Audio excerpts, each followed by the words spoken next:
Conciencia Radio, periodismo e investigación. Porque la información tiene valor.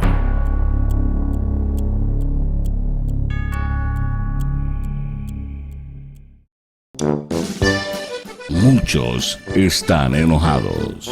Otros están hasta la Otros abusan de lo que tienen. Y otros ya los conocemos. Se sirven con la cuchara grande. Es tiempo para un nuevo episodio de Hasta en la Cocina. Efectivamente les abro las puertas de mi cocina para platicar un poquito sobre esos temas que me gusta compartir con todos ustedes. Fíjense, el día de hoy les voy a hablar sobre México, ¿no? Pero dos temas importantísimos, que es esta guerra arancelaria de parte del gobierno estadounidense, pero en relación con México, y el debate que se originó sobre esta propuesta del gobierno de México, que es la de integrar datos biométricos, o sea, huellas dactilares, lo que es el iris, lo que son fotografías, en esta clave única de registro de población, lo que es la famosa CURP. Y yo, ¿what? Cuando lo leí dije, no puede ser. O sea, ¿qué está pasando? Así que bueno, si te interesa este tema, te invito aquí a quedarte hasta en la cocina. Y si eres nuevo, muy importante que te suscribas al canal y actives esa campana para que te enteres de todas las publicaciones que hacemos aquí en CR. Es muy importante, y como siempre les he mencionado, que CR es un medio independiente. Es decir, en estas plataformas que nos ves, ya sea en YouTube o en X, nadie nos monetiza, ¿ok? Por eso es la invitación que si te nace, hagas esa aportación voluntaria. Aquí en la descripción del video viene cómo puedes hacerla, o en su efecto, suscríbete en X y así nos apoyas, ¿ok? Ahora sí voy a iniciar con esta información. La verdad, bueno, todo el mundo está hablando sobre esta cuestión de la guerra arancelaria, ¿no? De parte de Trump, que en esta ocasión sí da un respiro, pero obviamente con condiciones. Se sabe que ese pasado 2 de abril se marcó un momento decisivo en esta relación comercial entre México y Estados Unidos. En medio de esta política de aranceles recíprocos globales que fue anunciada por el presidente Donald Trump, pues México logró esquivar lo que es un golpe económico que pudo haber sido devastador, Mientras países, por ejemplo China o la Unión Europea, ellos sí enfrentan tarifas de hasta el 25% por gravar productos estadounidenses. México sí mantuvo el arancel del 0% para la mayoría de sus exportaciones a su vecino del norte. ¿Cómo lo consiguió realmente y qué significa este respiro para la economía mexicana? Vamos a recapitular un poco. Se sabe que tras asumir el cargo, lo que es Trump, ha impulsado una agenda económica bajo el lema lo que es America First, ¿no? Este pasado 2 de abril anunció aranceles recíprocos globales, donde cualquier nación que imponga tarifas a Estados Unidos verá sus productos grabados con tasas equivalentes al entrar al mercado estadounidense. Esta medida, que fue diseñada para equilibrar la balanza, ¿no?, comercial y proteger la industria local, puso en alerta al mundo. Sin embargo, aquí México emergió como una excepción notable. Aquí sí es importante destacar, muy importante, que todos los países del mundo, bueno, lo que son los países desarrollados, siempre han impuesto aranceles para no ver afectada su economía. Y por ello ahora el gobierno estadounidense, al observar que ¿qué húbole, no? O sea, nosotros nos imponen aranceles cuando tratamos de exportar todo nuestro producto, pero no nos hemos puesto muy estrictos nosotros en cobrarles aranceles a los demás países. Entonces ahora dice el gobierno de Trump, no, vamos ahora a balancear esta situación del comercio internacional y llegar a un trato justo. Y sí, yo sí lo observo adecuado, porque está ofreciendo negociaciones, como les dije, equilibradas y cubriendo, por supuesto, los intereses de Estados Unidos, como lo va a hacer cualquier país en el mundo. Ahora, sabemos que Trump había impuesto aranceles del 25%, ¿no?, a todas las exportaciones mexicanas y canadienses bajo el argumento de frenar el narcotráfico, ¿no?, lo que es el tráfico de fentanilo y la migración irregular. Estas negociaciones que se dieron intensas, estos aranceles sí se suspendieron, si recuerdan, el 6 de marzo, dando a México hasta el 2 de abril para demostrar avances. Y pues ya llegando ese día, Trump sí decidió no reimponerlos, dejando a México con un trato, se puede decir, preferencial, ¿no? Este arancel de 0 para la mayoría de sus bienes, que por supuesto, mientras cumplan con las reglas de origen del TEMEC, que es este tratado entre México, Estados Unidos y Canadá, pues todo va a estar bien, ¿no? Pero aquí hay que cuestionarnos qué hizo México para lograrlo. Bueno, no fue casualidad ese éxito, porque sabemos que durante el mes de suspensión, el gobierno de Claudia Sheinbaum sí tuvo que cumplir lo que le solicitaba el gobierno de Estados Unidos, que es, desplegó 10,000 elementos de la Guardia Nacional en la frontera para combatir el narcotráfico. Un tema clave para Trump. Además, el 27 de febrero extraditó a los famosos 29 capos, incluido lo que es Rafael Caro Quintero. Aquí pues dándole una muestra de compromiso, ¿no?, con las demandas estadounidenses. En el ámbito comercial, México le dio a conocer al gobierno de Trump que pues México no impone aranceles a las exportaciones de Estados Unidos. Y eso por supuesto se alineó con el principio de reciprocidad que tanto solicita el gobierno estadounidense. Por supuesto, el TEMEC fue también un salvavidas. Este acuerdo exige que los bienes tengan un contenido regional mínimo hasta del 75% en automóviles para gozar de ese arancel cero, dado que el 88% de estas exportaciones mexicanas a Estados Unidos están valoradas en más de 400,000 millones de dólares anuales, si cumplen estas reglas. Sectores como el agropecuario, digamos, no sé, el aguacate o el tomate, y la manufactura ligera, si hablamos de electrodomésticos o textiles, sí quedaron protegidos. De acuerdo a Marcelo Ebrard, que es el secretario de Economía, él lo anunció, ¿no? Dijo, México no es un adversario, es un aliado.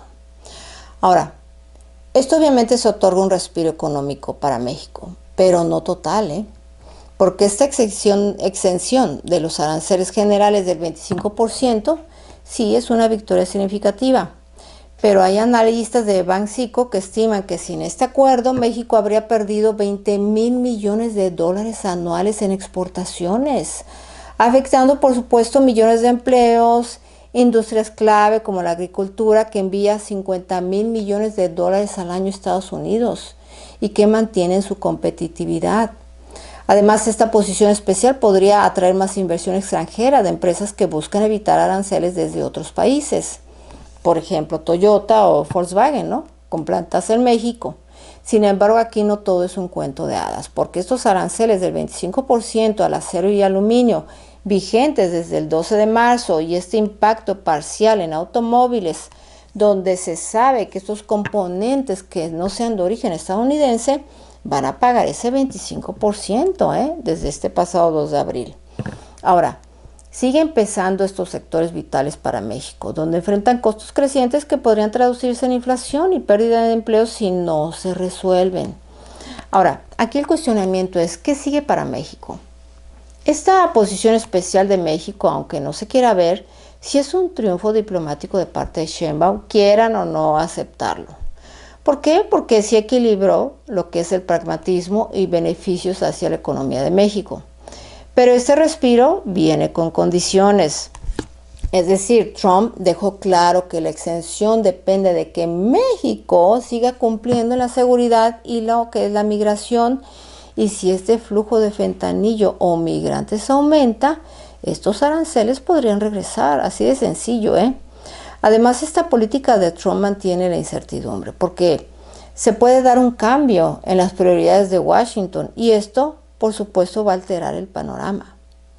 Por ahora yo observo que México sí ha evitado lo peor, ¿no?, de esta guerra arancelaria. El TEMEC y la cooperación bilateral han demostrado su valor posicionando al país como un socio estratégico en América del Norte. Sin embargo, con aranceles específicos aún en juego y la relación con Estados Unidos sujeta a tensiones, pues sí, este alivio es solo el comienzo, ¿no?, de un camino que requerirá más negociación y astucia para mantenerse a flote. Aquí México respira, pero pues sí es muy importante que no baje la guardia, Ahora, bueno, terminando con este tema, vayamos al siguiente, que es donde se me paran los pelos de punta. Dije, no puede ser. O sea, lo considero muy importante porque va a afectar a todos los ciudadanos mexicanos. Y me refiero a esta iniciativa que presentó lo que es el gobierno de Sheinbaum sobre integrar esos datos biométricos de cada ciudadano mexicano con el famoso CURP. Entonces, es algo que sí preocupa, ¿no? Bueno, quiero comentarles para aquellos que son de otros países y que nos ven aquí en CR. El CURP es esta famosa clave de registro de población que te otorga el gobierno mexicano desde que naces. Entonces yo me pregunto, o sea, ¿van a biometrizar o sea, van a fichar a un bebé o se van a esperar hasta que cumpla la mayoría de edad, que son 18 años en adelante? Esa es mi duda, ¿no? Ahora, esta situación del manejo de los datos biométricos en México sí entra en juego, por supuesto, la seguridad que se debe dar con esa información. Y también la privacidad es muy importante. ¿Dónde está tu derecho a la privacidad? Yo me pregunto. Si de por sí ya con el pasaporte mexicano, cuando vas y lo tramitas, te toman tus datos biométricos. Ahora quieren con la CURP. ¿Y saben por qué con la CURP? Porque esa la tienen todos los mexicanos desde que naces. El pasaporte no. Hay gente que no lo saca porque pues es carito el pasaporte mexicano. Y la CURP no, es gratuita. Entonces pues de una vez vamos fichando a todos los mexicanos, ¿no? O sea, ¿what? De acuerdo a esta iniciativa que presentó Claudia Sheinbaum, yo digo que es una propuesta muy ambiciosa.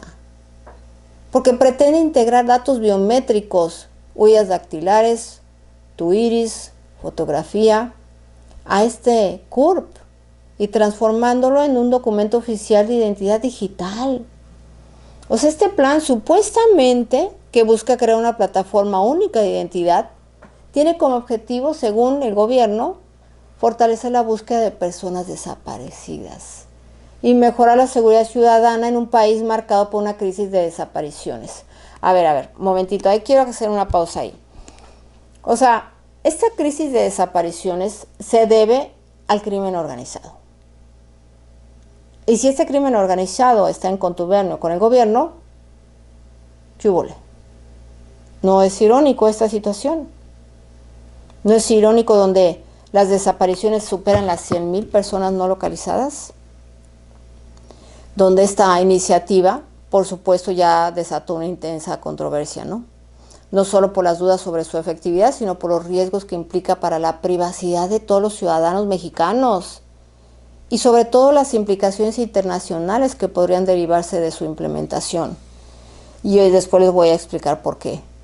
Por lo que yo te pregunto, o les pregunto a todos ustedes, ¿creen que sea parte para mejorar, como dicen, la seguridad ciudadana y para todos los que secuestran? ¿O realmente es un pretexto para registrar a todos los mexicanos desde que nacen y tengan un control absoluto de su identidad? Aquí, híjole, lo que más me preocupa es de que con esta nueva etapa, es decir, si esta iniciativa, por supuesto, al momento de que la pasen al Congreso, tanto diputados, después a la Cámara de Senadores, que pues tienen carro completo Morena, pues se va a aprobar. Eso es lo peor de todo. Y al momento que se apruebe por mayoría de votos, el problema es que después si uno va a la autoridad judicial a levantar una demanda, a lo mejor por contra del gobierno de México, porque ya están utilizando mis datos, están están delinquiendo con mis datos biométricos, ¿cómo se va a ejercer realmente una justicia a favor del ciudadano si el Poder Judicial en México va a estar a modo, todo respaldado por parte del gobierno en turno, y en este caso es el gobierno de Morena? Entonces es a mí lo que me preocupa de sobremanera, porque ahorita estas elecciones para el Poder Judicial en México pues va a provocar una vulnerabilidad en todos los mexicanos. O sea, sin tener una real impartición de justicia. Al presentarse todas estas irregularidades que se han dado en esta elección de los candidatos para ocupar dichos puestos. O sea, hay nula transparencia. Y por supuesto metiendo las manos el gobierno mexicano en esta elección. Entonces aquí les hago otra pregunta. Esta propuesta que está haciendo Claudia Sheinbaum, bueno, el gobierno federal, ¿son fines nobles? ¿O realmente hay muchas sombras inquietantes en toda esta situación? O sea, para tenerlos ahora así controladitos a todos. O sea, según Sheinbaum, esta medida o esta propuesta es como una herramienta dolorosa pero necesaria para enfrentar la falta de un registro nacional unificado en México. O sea, un país donde sí, a diferencia de otras naciones, no se registran datos biométricos desde el nacimiento. Aquí se reforma la Ley General de Población y la Ley General en materia de desaparición forzada de personas, plantea que esta base de datos permita, según ellos, la interconexión en tiempo real entre fiscalías, comisiones de búsqueda, servicios forenses y otros organismos. La idea es que al reportar una desaparición, el sistema active alertas automáticas en aeropuertos, centrales de autobuses y puntos estratégicos, facilitando la identificación y localización inmediata de personas. Pues sí, ya todos fichados, ya en control absoluto. Ahora, yo quiero que me escuchen muy detenidamente lo que les voy a decir a continuación. Escuchen bien. Este plan establece un plazo de 90 días tras la aprobación legislativa para implementarla en la CURP digital con datos biométricos. Además, aquí el Instituto Nacional Electoral, lo que es el INE, estaría obligado a compartir información con instancias de seguridad cuando se les solicite, aunque supuestamente Sheinbaum insistió en que este padrón electoral no se integrará a esta base, respetando su autonomía legal. O sea, yo no les creo, así se los pongo. Este detalle no ha disipado las preocupaciones sobre la seguridad de los datos y su posible mal uso, y con ello la vulnerabilidad de todos los datos, que son un riesgo latente. Fíjense, uno de los puntos más críticos de esta propuesta es la falta de garantías de que los datos biométricos no caigan en manos equivocadas, desde el crimen organizado, que México, no hay que olvidar, tiene un historial preocupante de filtraciones y hackeos a bases de datos gubernamentales. Un ejemplo claro es el mismo padrón electoral del INE, que en el pasado ha sido comprometido, y cuyos listados se podían conseguir de manera casi inmediata en mercados negros digitales. Ahí en la Ciudad de México los compraban como si nada, como ir a comprar pan o tortillas. O sea, si una institución como el INE, con recursos y protocolos establecidos, no ha logrado blindar su información como fue en el pasado, ¿qué asegura que una base biométrica masiva con datos tan sensibles como huellas dactilares y rostros estará protegida frente a actores criminales o incluso funcionarios corruptos? O sea, solo visualicen este escenario. Si el crimen organizado, que ya opera con bastante sofisticación tecnológica en actividades como extorsión y tráfico de personas, puede aprovechar esta información biométrica para identificar objetivos, falsificar identidades o extorsionar a ciudadanos. La centralización de datos biométricos en una sola plataforma, aunque útil para la búsqueda de desaparecidos, pues sí crea un tesoro, que podría convertirse en un blanco irresistible para hackers y delincuentes. Las críticas de legisladores como Nadia Navarro subrayan este peligro, señalando que el gobierno no ha presentado un plan robusto para garantizar la ciberseguridad ni para mitigar los riesgos de robo o mal uso de la información. Y esto no es todo, también existe en el caso de la presión de Estados Unidos, en una solicitud que realizó el gobierno de México en otorgar una base de datos de todos los mexicanos. O sea, ¿what? Esto yo lo considero como una amenaza a la soberanía y sobre todo a la privacidad de cada uno de ustedes, o sea, de todos los mexicanos. O sea, el debate aquí se complica aún más, con estas implicaciones internacionales. ¿Y saben por qué les comento todo esto?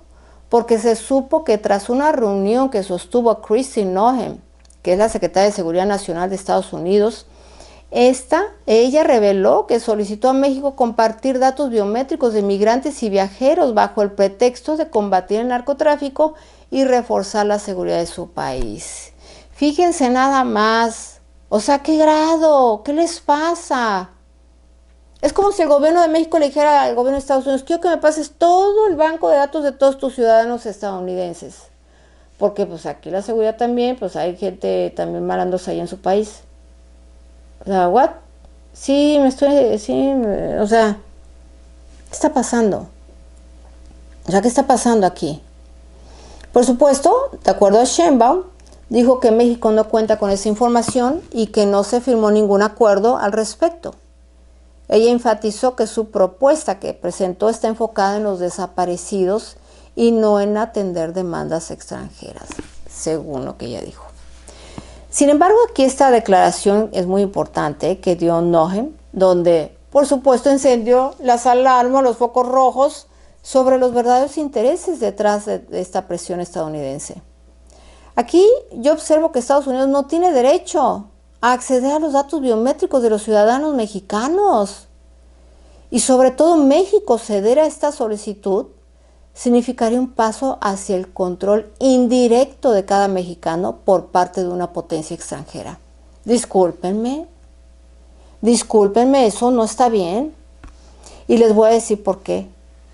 Porque Washington, el gobierno de Estados Unidos, ya recolecta datos biométricos de millones de mexicanos a través de las visas que expide a todo mexicano, que van tanto como turista extranjero, como inversionista, por cualquier cosa, todas las visas de los mexicanos les toman todos los datos biométricos. Entonces, ¿por qué solicitar más información? Porque no todos los malandros, los delincuentes tienen visas. Sí, es correcto. Pero pues eso, ahora sí, por eso está ahorita la situación, ¿no? Que le dijo Trump al gobierno de México, pues si no controlas la migración ilegal y todo eso, pues entonces vamos a tener problemas de aranceles. O sea, ahí está bien esa medida, pero no puede llegar así con la mano en la cintura y pues, ¿qué onda? Pues compárteme toda tu base de datos, ¿no? De los mexicanos. O sea, ¿what? O sea, es importante mencionar, como les repito, ¿no? Si es un proceso obligatorio en el caso de las visas que si tú como mexicano vas y solicitas una visa estadounidense, para quienes buscan, ¿no?, entrar a su territorio. Y está bien, son sus leyes de ellos, pero te fichan prácticamente. Entonces, esos datos biométricos en el caso de Estados Unidos por medio de la visa, sí lo aplican ellos, el gobierno de Estados Unidos, pero a partir de la mayoría de edad, no desde que están bebés. Eso es un hecho. Pero aquí lo que yo observo es que esta práctica que está combinada con su interés del gobierno de Estados Unidos en una base nacional mexicana, considero que se cruza una línea muy delgada en el derecho a la privacidad de los ciudadanos mexicanos. Y sobre todo porque se están pisoteando principios de soberanía y autonomía. Así yo lo veo, porque bajo este argumento del narcotráfico y la seguridad, yo sí veo y señalo que Estados Unidos podría estar buscando un nivel de vigilancia que trasciende sus fronteras, convirtiendo a México en un proveedor de información sensible, sin reciprocidad ni garantías claras. Bueno, eso es lo que sabemos por acá, lo que es el medio, o sea, la comunidad, ¿no? Los ciudadanos. Quién sabe qué tanto hablarán a puerta cerrada, ¿no? Que es otra situación, qué tanta información se maneja. Aquí, regresando a la propuesta de Sheinbaum de aplicar biometría a todos los mexicanos, sí refleja un dilema muy profundo. O sea, ¿cómo se va a abordar una crisis humanitaria sin sacrificar derechos fundamentales? En el caso de los colectivos de buscadoras, han cuestionado también su utilidad práctica, ¿no? Argumentando que, pues sí, recolectar datos masivos no resuelve problemas estructurales como la falta de coordinación entre instituciones o la situación de migrantes sin el CURP. Por otro lado, la ciudadanía sí va a temer que esta base de datos se convierta en una herramienta de vigilancia masiva, ya sea por el propio gobierno o el crimen organizado o hasta las potencias extranjeras ahora, si es que comparten la información. El contraste de este discurso oficial es evidente, ¿no? Mientras Sheinbaum asegura que la prioridad es la paz y la justicia, la ausencia de un marco sólido para proteger la privacidad y en el caso de la presión de Estados Unidos sugiere que los datos biométricos podrían servir a intereses más amplios y menos transparentes. La historia reciente con filtraciones como las del INE en el pasado, ¿no?, y la actualidad en acuerdos internacionales alimenta, por supuesto, la desconfianza de los mexicanos. Considero que este debate que trasciende la tecnología con la iniciativa de los datos biométricos en México es un reflejo de las tensiones entre seguridad, privacidad y soberanía en esta era digital. Si bien aquí la intención de localizar a los desaparecidos es legítima, el riesgo de que esta información caiga en manos del crimen organizado o sea explotada en el caso de Estados Unidos, pues sí plantea preguntas éticas y sobre todo prácticas que el gobierno no ha respondido con claridad.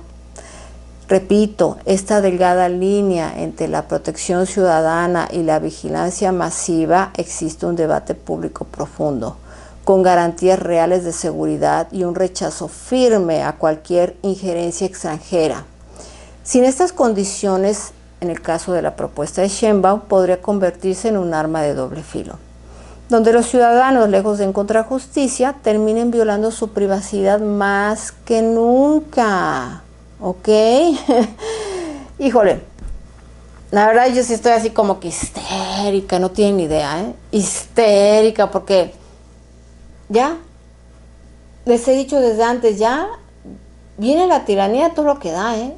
O sea, bajo ciertos pretextos, wow, estoy impactada ahorita, o sea, no tienen idea. Los invito mucho a que dejen sus comentarios, qué opinan al respecto. Y pues llego al final de esta transmisión y los espero nuevamente aquí en Hasta en la Cocina. Conciencia Radio TV.